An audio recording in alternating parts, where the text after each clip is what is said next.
Today, we travel back to 2003 to answer the question, the Secondhand Lions still hold up as the ultimate coming-of-age tall tale? Gentlemen, do you worry about the future? The Mississippi Mutual Insurance Company. Plus, will Seth stump me on this episode's trivia question? Did the movies Big Fish and Secondhand Lions compete at the box office? True or false? Finally, we'll answer the most important question. For Secondhand Lions, how are you going to rate it? Are you going to take it home? Are you going to watch it at Grandma's? Or are you going to hide it in the attic? Grab your snacks and get ready to defend the front porch. It's time to watch another movie at Grandma's.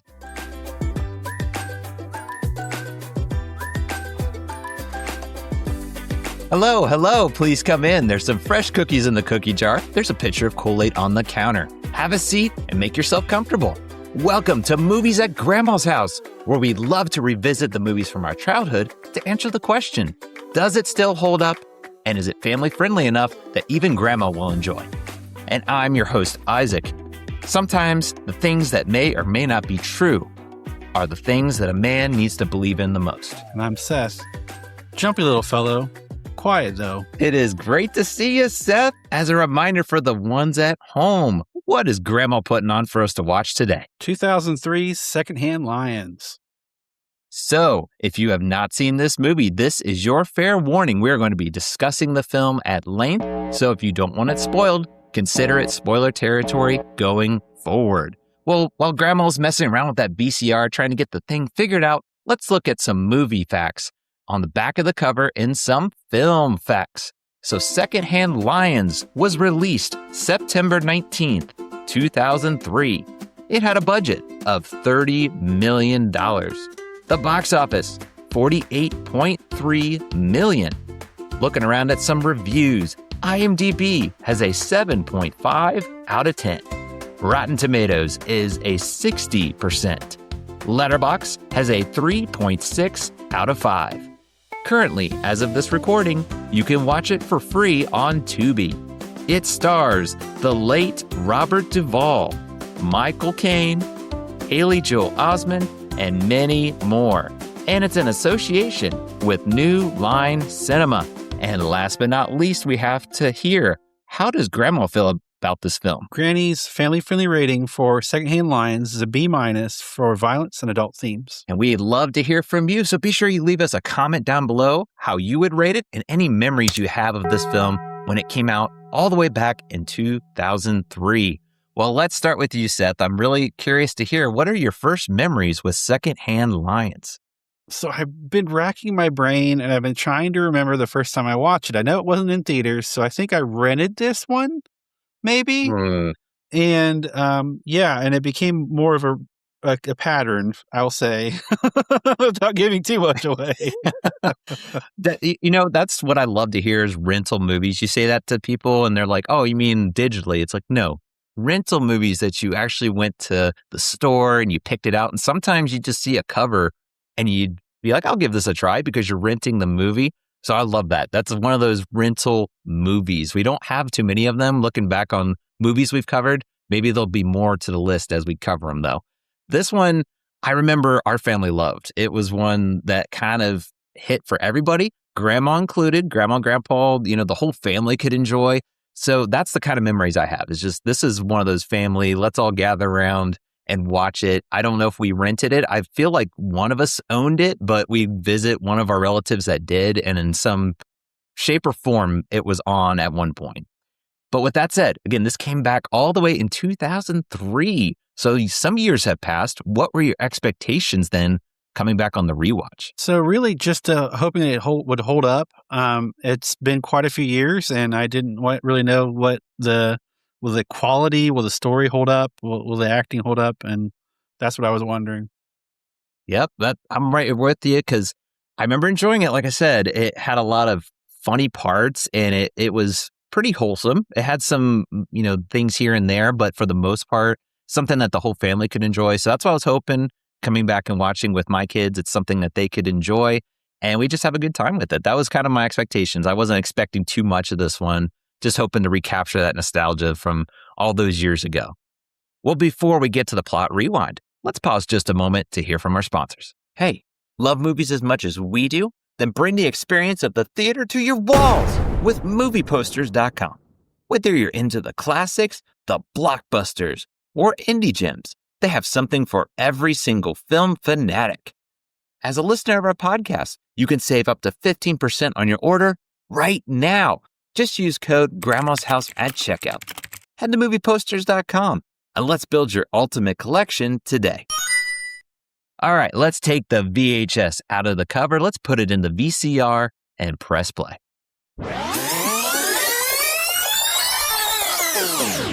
Walter, a young man, is dropped off at his great-uncle's farm. Hub and Garth, whom are full of stories and action, take him in, teaching him not always by the right example to grow up. Walter loves these stories about his great-uncles and wants to know if they are based in reality. Grab a seat. Make sure it's comfy as Granny puts on what may be a tall tale. Very nice. Yes. This is such a unique movie because I feel like it's kind of a forgotten film. There was not a lot of talk about this one, but the ones that I've spoke to that have seen it hold high regard. They really enjoyed the atmosphere, the setting, the idea of this coming of age of sorts. It's following Haley Joel Osment's character. He's kind of the main character, but he's not the focus. It's kind of interesting. I love how stories can do that. Like, this is his story, but we're going to get to the characters, I'm sure, but his uncles obviously steal the show. You've got legendary actors portraying those characters. That's what kind of sticks out to me. It's just like, man, we've got kind of a great casting going on, and it just draws you right in. At least it did for me. But I got to get your thoughts. What's your first impressions as you're watching the movie? You kind of hit on the nail on the head. The storytelling for me was the thing that stood out the most. It's the way they drew the story along. And there's not many movies made like this. So it kind of catches your attention and kind of keeps it going throughout the whole thing. Yeah, that is a great way of putting it. It's a unique movie. The best way I can describe it, like if someone was saying, what is this movie about? Like, what's the style? It's a drama that doesn't take itself too seriously. It's not like a really dramatic. It's got serious tones, again, coming of age, about life lessons. But it's also like, let's just have fun. It's got some fun humor to it. It's wholesome. It's not like wacky slapstick necessarily. There's some funny jokes that even adults will enjoy, but there's also some funny things that the kids will enjoy. So that's what I think that's a great way to put it. Like you said, they don't make movies like this anymore, it feels like. There's just not really a big selection. If there is, you got to really look for it to see it. But going back to the plot, the story, you kind of touched on it. I really like the story. It is a part of that uniqueness about it. But what did you think of the story overall? So I really thought there was a lot of facets to the storytelling. There's many different offshoots of the plot that kind of help build the story. And I really like the way they did that. It's just, I'll say it right now, it's well told. It's fascinating. It's one of those movies you watch it and you go, I hope I watch this again soon. Not to spoil it, but that's really how you feel when you watch it. Yeah, I agree. I like the setting. It's like the 60s. I love when movies can kind of do like a flashback and they nail the tone. Again, I wasn't alive during the 60s, but it felt like you were really back in the 60s. They did a really good job with that. And then it's also doing more flashbacks because that's the premise of the story is he's left in the care of these uncles that he's kind of like, who are these guys? There's all these like stories around him. And that's the fun of it is you're trying to figure out, are they telling the truth? Are other people trying to warn him about, they're bank robbers or they got involved in some pretty sketchy things? That's what all the fun is, I think, about this story. What makes it so unique. It's not just, okay, you're going to be left in their care and that's it. You really see the bond on the characters grow along with that story of he's trying to figure out who they are, but he also starts to grow, attached to them and he gets that closeness. So I mean, what is there to say? You said it's yourself it's just developed really well, the story overall. But we got to jump into it. I mean, the characters are the driving point for sure of the plot. What did you think of the characters? So you've got the main characters, which are great, just absolutely fabulous. then you've got the side characters, supporting cast, and I thought they'd casted well. You want to put the lion in that cast, I would say, because that's a main character, and it kind of adds to the plot as well.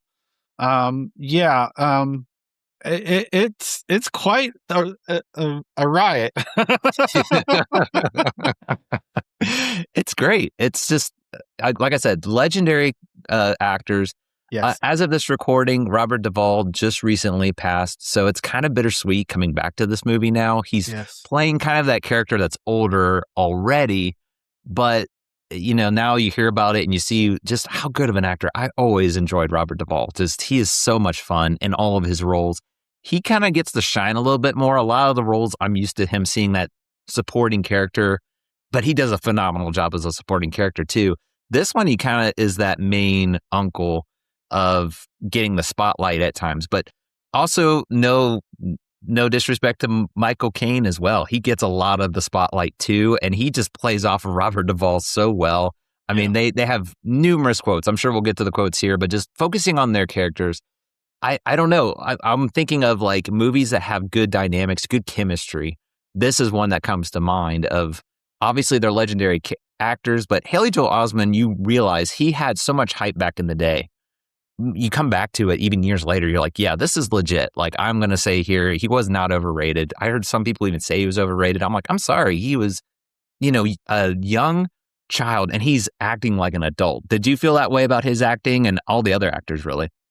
Yeah, and if I remember correctly, this movie took a while to shoot. So I know his voice changed a little bit during the filming, and they filmed it in order for that reason. Wow. So, he did a phenomenal job. With the passing of Robert Duvall, I mean, that's a big hit for me because I could think of numerous, roles that he's played that were just unbelievable. This included, Michael Caine, the great Michael Caine. I mean, Keira Sedgwick, does a wonderful job as, Walter's mother. Just a lot of different well casted members in this movie. Right. I was finding a few of those like minor characters, like, oh, I remember that actor too. Again, this is 2003 setting. Maybe they weren't as big at the time, so that's another surprise, like you mentioned there. That's how you say her name, Sedgwick, Keira. Yes, like I remember. Oh yeah, I've seen her in numerous roles too. So it's just well casted. It's well rounded. They match the characters so well. Again, I feel like they're going to get the spotlight, Robert Duvall and Michael Caine, of course. But what really sells it for me is they're genuine. They're just having fun with it. And they feel like uncles. Like if I was dropped off at the place, it feels like they could be my uncle in a way. And they're just so much fun. They're just like no nonsense, grumpy old guys.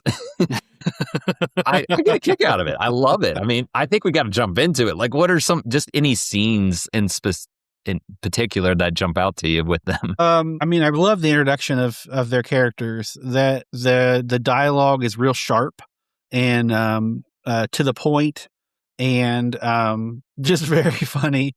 I love the scene on the porch where they're shooting at the salesmen's. That's hilarious. Although it's, some people do that, so that's not good, but right. Movie setting, it's funny. In real life, it would not be. But very much so.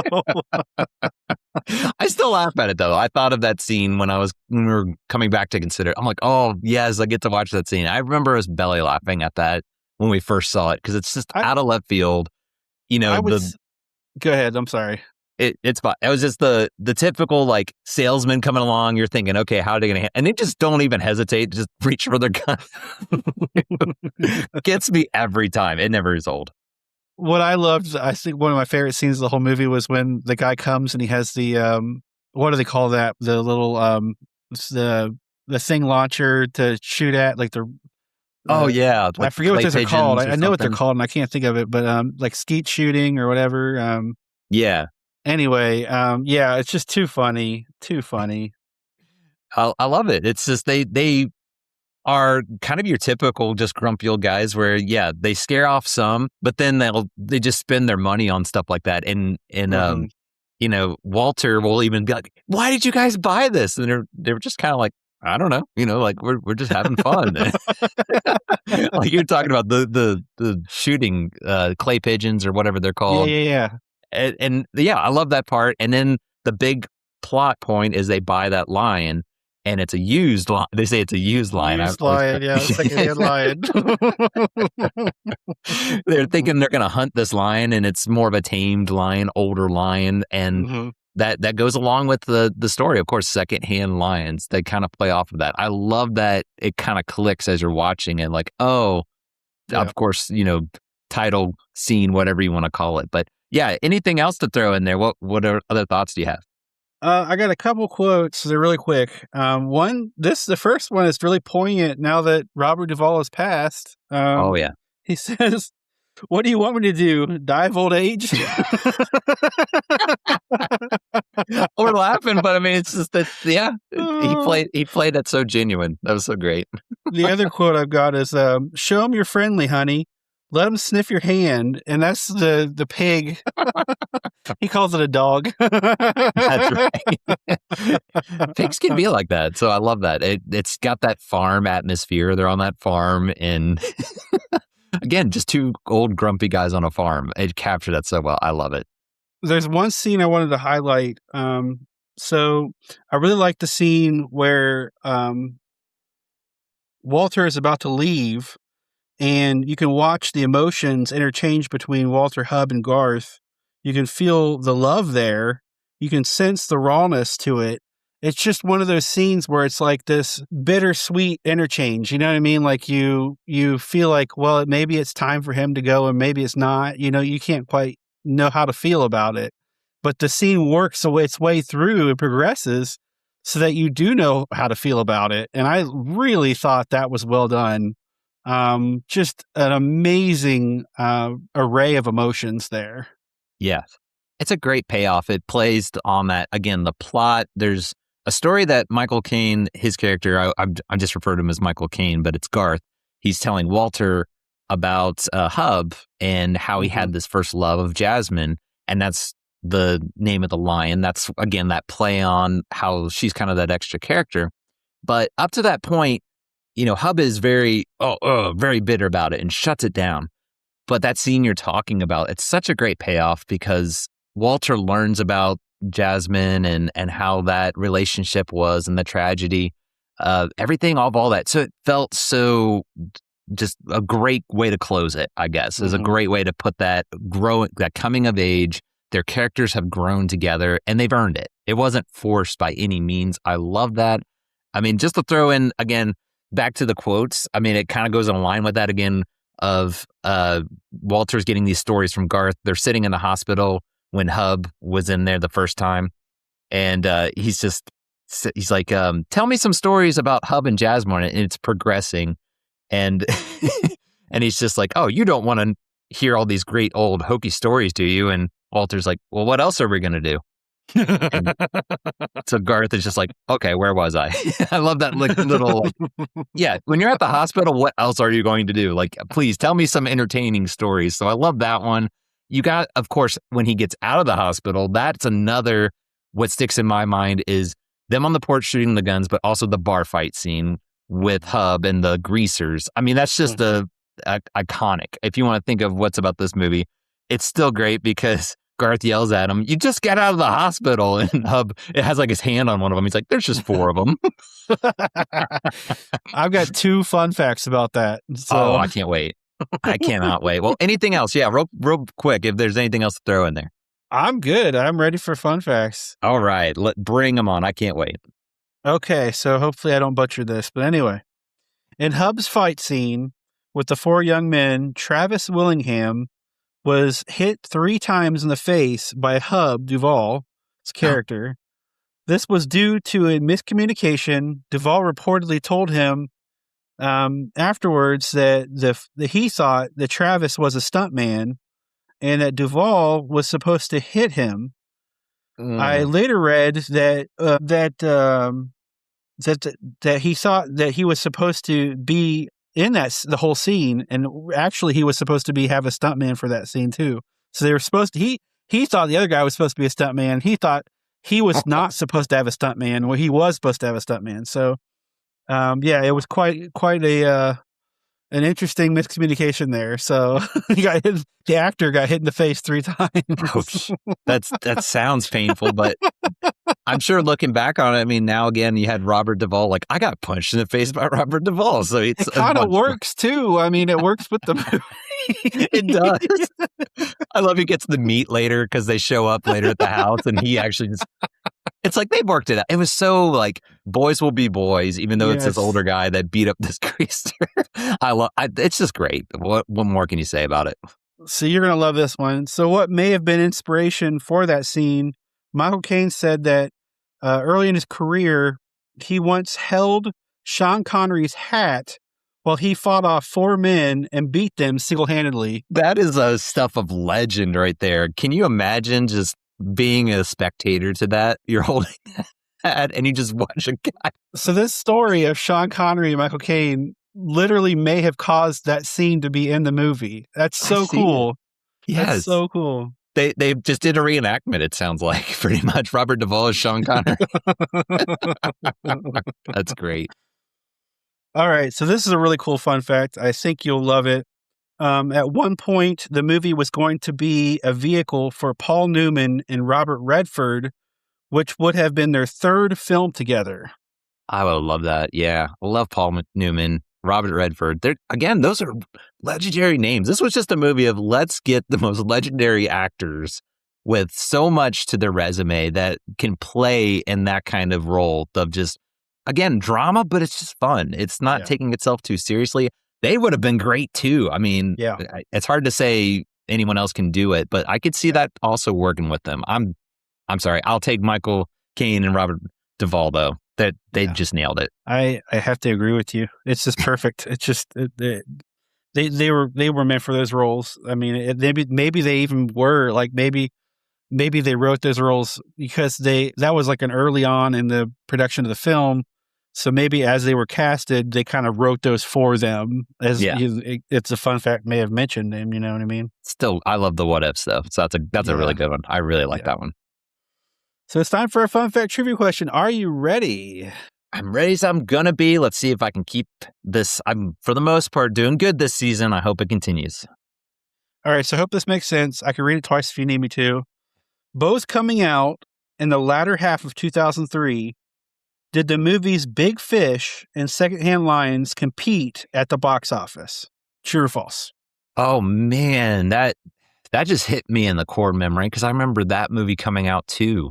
And I want to say they're definitely not the same, but they're similar, just like of the kind of the drama. The storytelling. I think it's got to be true because Hollywood does that. I'm going to go with true. All right, let me make sure I'm okay. So it's actually false. Oh, okay. Big Fish came out a little bit later and it didn't compete with it, if that makes sense. Like it wasn't actually competing in the box office with it. It came out a little bit later that year. I apologize for setting you up for that one for failure. That's what trivia is. That's it right there. It got me because I'm like, it was definitely the same time. Like you mentioned, it came out later. But there's been so many movies Hollywood makes similar. They're not. I will sit right here and say they are not the same kind of movie. But the genre, again, I don't know how else to describe it. Kind of your drama, but it's got some humor, heart to it, whatever you want to call it. So it got me. It was a good trivia question. So you stumped me this time, but that's all right. Like I said, I've been doing pretty good this season. I got a lot I can build off of. I'm looking forward to the next one. So good job, good sir. You got me this time. All right. Well, before we get to our rating, we like to look around the net, just kind of see what kind of thoughts, what opinions are out there. So Seth, what kind of reviews are you seeing? The first review I found was Ron McReynolds says, some stories are worth listening to, 7 out of 10. That's true. I love that. Yeah. I mean, this is a movie that if you remember your grandma, your grandpa, relatives, uncles, all that, tell stories, that's what this is doing. So I could tell they could enjoy it. That's something relatable about this movie for sure. So the next one is the new one to us. Classics on Call says, sometimes the things you may or may not believe are things that a man needs to believe in most. So 9 out of 10. Yes, sir. That's the quote I Yeah, I butchered it a little bit. That's all right. It's one of those, I had to look it up. I love that line. And I'm like, that's one of my favorites in the movie. Life lesson quote, but I still had to look it up. Yeah, it's. I think we were on the same train on that one because the fact that I picked that one out and you used it as the opening. So yep, exactly. And the last one I found, which I thought was hilarious, Indie Mom 810 says, "Oscars, anyone?" 10 out of 10. Wow. Yes. I'm surprised it didn't really have much of the Oscars. This is one of those movies that isn't going to target the Oscars, if that makes sense. If they made it more dramatic, if they made it more not that this wasn't realistic, but you know what I mean, just really serious. Maybe it would have, but that's what I like about it. It's almost like a fantasy, and I feel like that's kind of not their angle, really. It's more like they want real life stories. And exactly. That's just my opinion. I agree with you. That's what I feel like. It comes to Oscars, you have to be more serious, more real life, the fantasy, like you said, because the stories that are told, they are kind of like, what? You know, they're out there a little bit, but that's what makes it fun. It's imagine Robert Duvall as this guy just going around and being like, you know, it's just so much fun. Yeah. I mean, I'd rather just be a great movie than an Oscar movie, and it's kind of retreading the same old story, so to say. Well, one more thing we like to do is we like to put movies through kid tests. So I have 4 children, actually a new addition recently. He is a newborn, so we're not going to count him. He wasn't able to watch it. But I do have 4 that are capable of watching movies and taking it in. And for this movie, it's my oldest. He was 10 years old. He seemed to enjoy it. He liked the story. And again, just the humor, the kind of thrown in there. He was chuckling at times. And it's kind of short and sweet. The rest were kind of like that. I don't think they really love this movie. And we'll probably talk about it in our final review. I think this is probably geared towards maybe a little bit older, that they'll get all of it. I think anyone of any age will enjoy it. But to really sink your teeth into it and really get the full meaning of it, you might want to be a little older. So my 10-year-old was about there, and my next is 8, 6, and 3. They were about the same. My 3-year-old he's always distracted with something. He's 3 years old, but they all seem to chuckle at certain parts. So this is, I think, a good for the kids. Just be aware, they're not going to be like, I love this movie. It's probably just going to be like they'll get the humor and a little bit of this or that, but probably you're older, maybe in the teens, they're going to probably have a good time with this. That's maybe just my opinion on it anyway. Well, we got to get down to it. So I'm going to start with you, Seth. Ask you the question for Secondhand Lions. How are you going to rate it? Are you going to take it home? Are you going to watch it at grandma's? Or are you going to hide it in the attic? So I don't know if I mentioned this on the podcast or not, but I grew up with my grandfather in the house. So this movie hits home with me quite a bit. All I could say is my grandfather would have loved this movie if he had been alive to see it. I can't help but think of him. That being said, I have to take this home. Even with the brief scene with he's kind of abusing the child a little bit towards the end, which was very hard to watch, I still love this film. Yeah. Yeah, that's, again, going back to Granny's rating, that scene in particular, you have a little bit of violence going on with the flashbacks with Hub. You know, he's sword fighting and things like that, but it's cut away. It's not graphically done, but just something to be aware of. But outside of that, right, I agree with you. This is one of those movies, it's wholesome. It gives you those vibes of your grandparents. It's like, I mean, how can it not? I mean, they're sitting on the porch. If you grew up and had grandparents, sometimes you just sit outside and you just tell stories. You just enjoy that. And that's something, as you get older, you appreciate those times more. I think as a kid, I always appreciated it. But looking back, you're just like, wow, that's like where you grow up. That's why this movie, I call it a coming of age.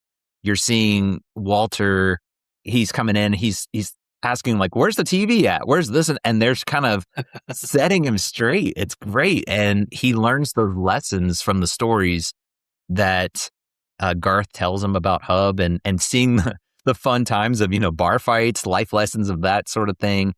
So I have to take this home. I mean, I feel like it's not like your perfect movie. Like you said, there may be a few scenes here or there, but if there's a movie you just want to put on and kind of reminisce of having the grandparents, it feels like it could be a watch it at grandma's, because this is a movie you would probably watch there, but I feel like you almost have to come back to this one every once in a while. Get yourself grounded a little bit to reflect on where you're at in life. I think as time goes on, this movie just grows and grows. And I love movies like that. We've talked about a few like that where they just get better and better. This feels like it to me. I really enjoyed it back then. I probably enjoy it even more today now that I'm older and can appreciate it. Well, there you go, folks. This was so much fun to consider another movie in the books. But before we go, Seth, why don't you tell the good people where they can find and connect with us? You can find us on YouTube, Facebook, and Instagram, and TikTok at LADX Media, Ladix Media. Movies at Grandma's House at gmail.com. Check out our fantastic newsletter. And we have a new look on our Patreon, so check that out as well. And as always, we are brought to you by movieposters.com. Use code Grandma's House at checkout for up to 15% off. That's it. Yes, be sure you check out all those links Seth mentioned. We got a lot of stuff going on. We got stuff cooking in the kitchen, so to say. So if you're on our newsletter, we want to get back to you. We appreciate so much that you're coming to hang out with us. It feels like we are watching a movie together. We're able to discuss because we love to hear your memories and your thoughts. So drop us a line. Feel free to, just say, I had this movie growing up and it means this much to me. We love those stories. And the best way you can do that, like Seth mentioned, those handles, you can also sign up for our newsletter. You can email us, all that good stuff. Just get in on the fun. We want to keep building this community. Just reminisce about these fun movies that we grew up watching. Well, that's going to do it for now at Grandma's House. But don't worry, we will be back soon. So in the meantime, remember to be kind and rewind. We'll see you next time. Bye, everybody.